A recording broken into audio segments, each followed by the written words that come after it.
A very good morning to you and welcome back to another daily market outlook for the major dollar pairs. And of course, we're going to be kicking it off with euro dollar. So euro dollar here on the daily time frame has finally kind of seen a move that I'm starting to spark my interest. Over here on the daily, not much still going on. Obviously, we're still inside of this range. However, the other pairs are starting to look a lot more interesting. Now, diving in towards the 4-hour time frame, what I do like about this pair, and obviously I want to bring you through my thought process, is the way that this pair is moving at the moment. And that is obviously after taking this swing high out and grabbing the liquidity above the high, above the range high, we are now moving back in towards the downside. So this is a very important lesson that I want everybody to learn. When you have an area of consolidation, and I've explained this before, but above the range and below the range, that is where stop losses lie. 9 out of 10 times when we take out the range high, there is a very high probability that you'll start moving back down towards the range low. So for the moment, I am looking for further downside on euro dollar to see if we can grab this liquidity underneath that low. Obviously, we already swapped the liquidity over here, but due to the creation of a new range, which has formed since the 5th of January approximately, there is obviously a lot of new liquidity underneath this low. So I would love to see euro dollar move down lower.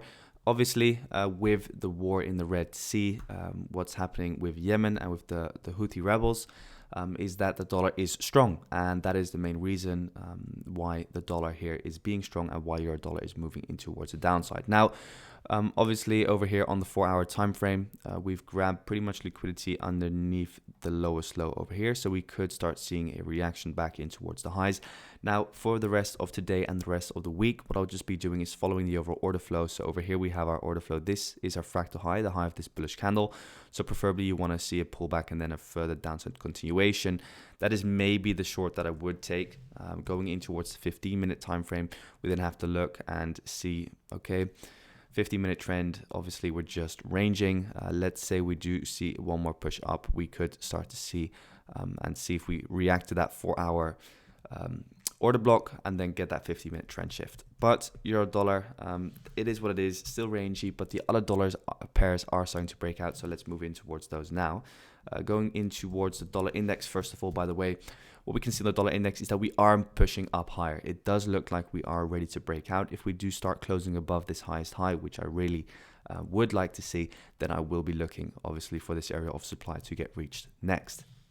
Now going in towards Aussie dollar, what we can see on Aussie dollar is the breakout in towards downside. So pretty much what we explained in yesterday's video was, of course, that we had that internal trend, which was still bearish in towards the downside. From this high in towards this low, we get that pullback in towards this area of supply, and then we start pushing down lower.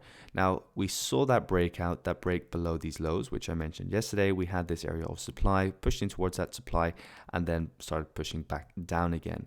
So Aussie dollar is pretty much breaking in towards downside, breaking in towards this area of demand from where we could potentially start looking for those longs. Obviously, this is our area of 4-hour swing low, or this is our 4-hour swing low. So if Aussie dollar were to move up higher, then it should start reacting somewhere in here. So I'll be looking to see if we see any 4-hour fractal structure forming for a potential long trade back in towards the highs. That is what I'm going to be doing for Aussie dollar, and that is my game plan for now. And then hopefully the dollar index will then be inside supply once we, let's say, reach this 4-hour area of refined demand. So that's Aussie dollar. Now moving on in towards pound dollar, and pound dollar, we have kind of like a love-hate relationship. Obviously, we were in a short last week, as most of you know. So I took a short on pound dollar, somewhere over here with my stop loss above the highs. And we were targeting over here this area of demand. Obviously, now, as we can see, we would have been in some good profit. Sadly, we were managing our risk very properly. So we got stopped out at break even over here last Friday with CPI news.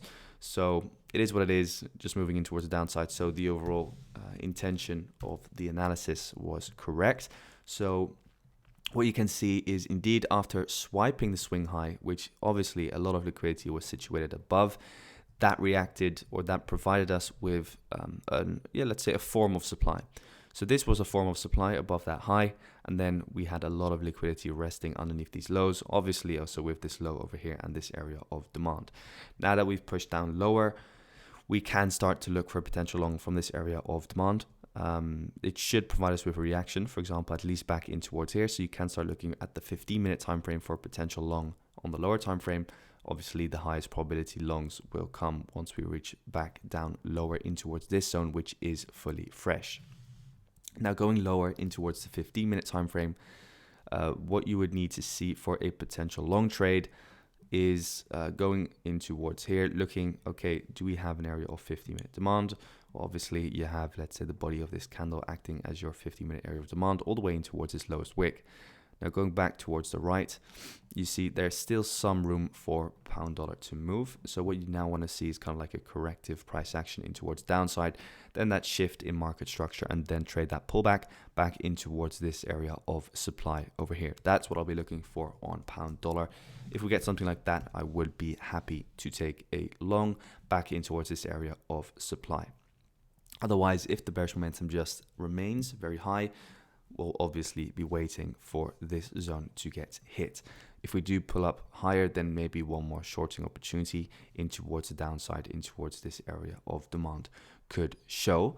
And otherwise, we'll be positioned in a long from this area of demand if that bullish intention does show on the lower time frame, and then we can obviously just hold with our stops set in profit to see if we do react to here, and if then pound dollar does want to move up higher and it does want to respect the overall higher low that we have over here. So this higher low over here, because we have not closed below it yet, so it's still our swing low, then we can just hold on until we form a new higher high. But again, very beautiful to see that the overall wedge pattern here is playing out in towards the downside. So yeah, nice price action on pound dollar so far. So let's keep an eye out for the rest of today. Moving on in towards NZD/USD. Again, very interesting price action as well. Finally broke below the lows over here, pretty much also as expected, in line with the overall 4-hour trend. So the 4-hour has now seen a new break of structure in towards the downside. So over here we have our 4-hour BOS, and at the moment this is our swing high indeed over here. So this is our swing high. So what I'm looking for the rest of this day is potentially a little bit of a lower move in towards here. Just follow the overall order flow. So let's see what happens once we reach this area of supply. We could just see an additional short in towards the downside. Let's say we break this, then it's likely that we're going to move up higher in towards the range. At a later stage, I do think it would be logical for us to grab the liquidity above this high, but we do need to see some bullish intentions for that to happen as well. So going in towards 15, just real quick, yeah, just follow the overall 15-minute. So the 15-minute remained bearish all that time, right? So it was still good to look for shorts in here, but of course still rangy. But for now, just keep an eye on this area of supply over here and see if we can continue trading NZD/USD in towards the downside. Now moving on towards our last pair, which is gold. So gold is rangy, not really moving that much. At the moment, you guys know what I'm looking for. Pretty much the exact same analysis on gold as yesterday. This area of demand is still holding. We wicked in towards that. Now what I want to see is a breakout of this kind of like range that we're forming at the moment. So if we break out, then we can look for this. If we break out in towards the downside, then we can look for longs from lower areas of demand. So that's that for today, guys. Thank you so much for tuning in. Wish you all a fantastic day. Big moves on the board, so let's keep our eyes open. I'll be sharing market updates in Discord, so see you there. Link in the description down below. Thanks.